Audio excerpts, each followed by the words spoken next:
अक्षय चौहान आपका अपने YouTube channel में स्वागत करता हूँ। हमारा टॉपिक है मैट्रिक्स। मैट्रिक्स का मतलब होता है अवयव, है ना।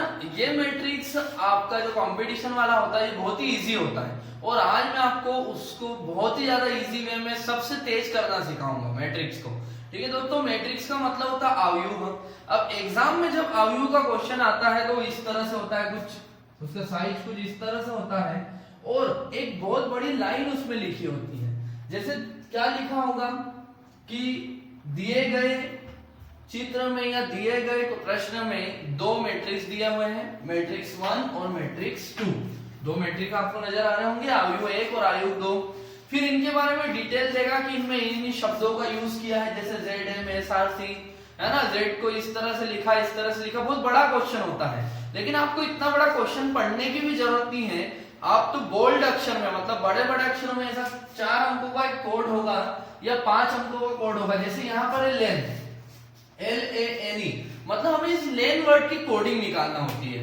मैट्रिक्स का मतलब होता है कि अवयव के द्वारा उस वर्ड की क्या निकालना, कोडिंग निकालना। तो एक बात दोस्तों हमेशा याद रखिए, मैट्रिक्स जो भी हो, आपको पेपर में एक मैट्रिक्स भी आ सकता है, दो मैट्रिक्स भी आ सकते हैं, पर मैट्रिक्स को सॉल्व करने का जो तरीका है वो सेम है। आपको हमेशा मैट्रिक्स कैसे सॉल्व करना है, रो टू कॉलम। मैट्रिक्स हमेशा कैसे सॉल्व होती है दोस्तों, रो से कॉलम में सॉल्व होती है। रो टू कॉलम मतलब पंक्ति से स्तंभ में, हमेशा पंक्ति से स्तंभ में सॉल्व होती है।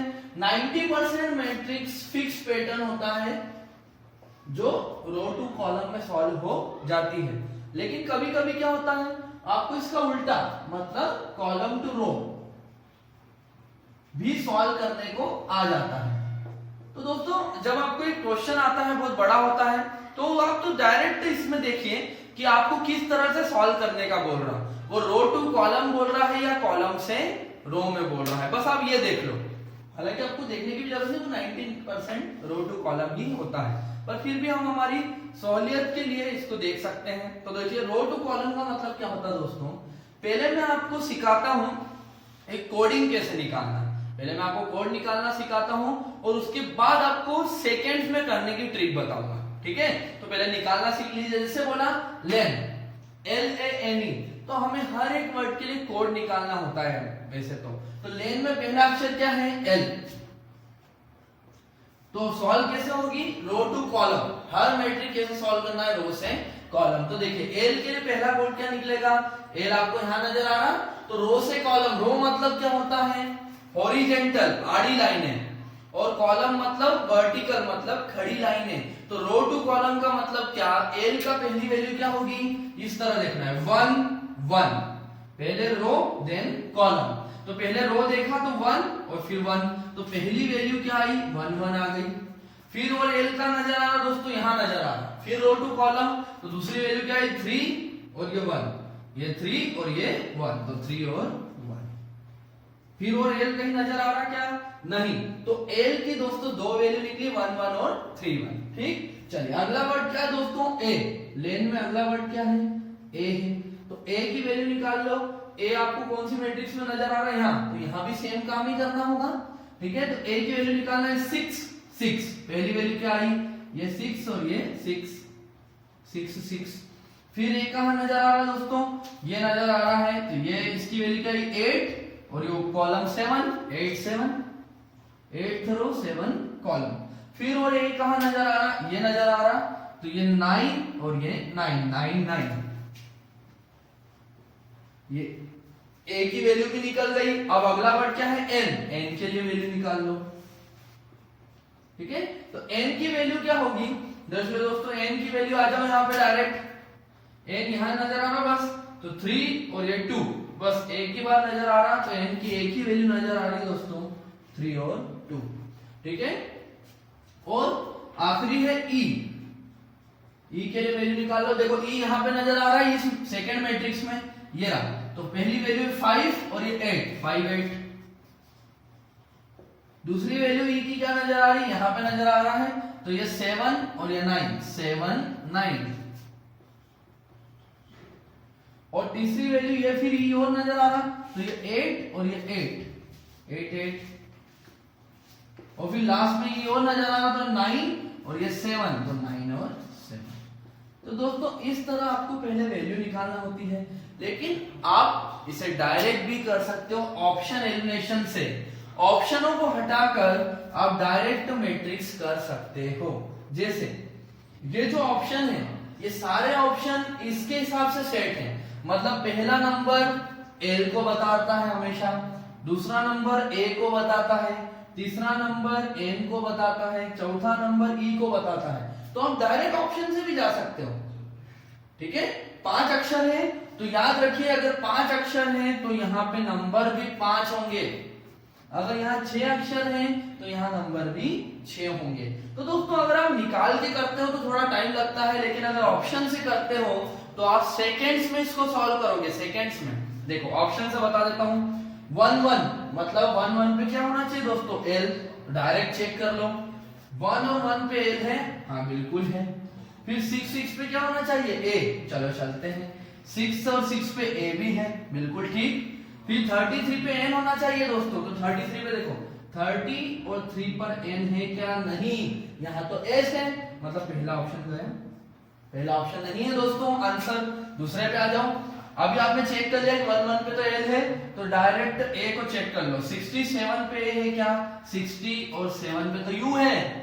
देखो 67 पे ए होना चाहिए, ये ए होना चाहिए 67, क्योंकि दूसरा नंबर ए के लिए है, तो 60 और 7 पे तो यू है।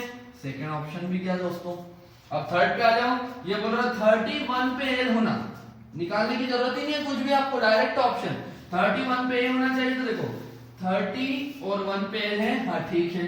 66 पे होना चाहिए दोस्तों ए, तो डायरेक्ट देखो 66 पे ए है क्या, 6 और 6, 66 पे ए भी है, ये भी ठीक है।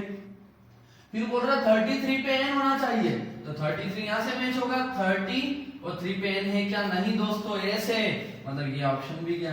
तो आपके 3 ऑप्शन हट गए, मतलब सीधे सीधे ऑप्शन नंबर 4 आपका आंसर है। पर फिर भी आप पूरा एक बार चेक कर लीजिए सीखने के लिए।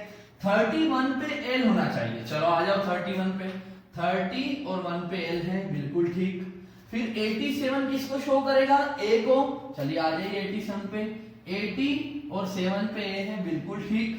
32 पे होना चाहिए एन, चले 32 पे आ जाओ, 30 और 2 पे एन भी है, और 97 बताना चाहिए ई को, तो चलिए देखते हैं 90 और 7 पे ई भी है, मतलब कौन सा ऑप्शन करेक्ट है दोस्तों, 4th ऑप्शन करेक्ट है। तो आपको कुछ भी निकालने की जरूरत नहीं, डायरेक्ट ये 4 ऑप्शन पेपर में आते हैं। आप ऑप्शन से माइक्रो सेकेंड में, सेकेंड से भी कम समय में इस क्वेश्चन को कर सकते हो, क्योंकि ये वैल्यू मैंने आपको सिर्फ समझाने के लिए निकाल के बताई है कि वैल्यू निकालते कैसे हैं। वैल्यू निकालते हैं रो टू कॉलम। लेकिन अगर आपने क्वेश्चन को पढ़ा और पढ़ के आपको बोला गया कि कॉलम टू रो, मतलब स्तंभ से पंक्ति पे आइए, लिखा रहेगा कि प्रश्न को स्तंभ से होकर पंक्ति की तरफ जाके आप सॉल्व कीजिए, ऐसा लिखा रहता है उसमें। तो अगर ऐसा लिखा है तो फिर यही वैल्यू आपकी कैसे हो जाएगी, पहले कॉलम लिखे फिर रो। जैसे मान लो एल निकालना है तो एल की वैल्यू क्या हो जाएगी, 1 1। अगर पेपर में आता है तो वैसे आएगा नहीं, आएगा रो टू कॉलम ही, तो पर ऐसे निकालना होगी, 1 1 एल हो गया। फिर बोल रहा ए की वैल्यू, तो ए कहाँ है, ये रहा, तो 6 6 ये ए हो गया, है ना। फिर n, n की वैल्यू ऑप्शन से अगर ऐसे जाओगे आप, तो n की वैल्यू कॉलम के थ्रू 2 3 ऐसा देखना पड़ेगा, और कहीं नहीं बड़ी बात है, 2 और 3। तो फिर ऐसे ऑप्शन आपको सॉल्व करना पड़ेगा। हालांकि 99% या 90% तो मान ही लो आप कि क्या आता है, रो टू कॉलम में आता है। आपको प्रश्न देखने की भी जरूरत नहीं, सीधे ये 4 ऑप्शन पे आओ और वैल्यूज समझ तो गए ना कैसी होगी, जितने नंबर उतनी वैल्यू। जैसे ये पूरी वैल्यू जो रेखी ऑप्शन की, ये एल को बताना चाह रही है, ये वैल्यूज ए को बताना चाहिए, है ना। फिर ये जैसे वैल्यू दिख रही है, एन को बताना चाहिए, ये वैल्यूज ई को बताना चाहिए। ऐसा हर में होता है, सभी ऑप्शन में ऐसा ही होता है। तो बस आपको तो ये देखना है कि इन 4 ऑप्शन में से कौन सा ऐसा ऑप्शन है जो एल ए एन और ई की कोडिंग को पूरा सेटिस्फाई कर रहा, संतुष्ट कर रहा। जो ऑप्शन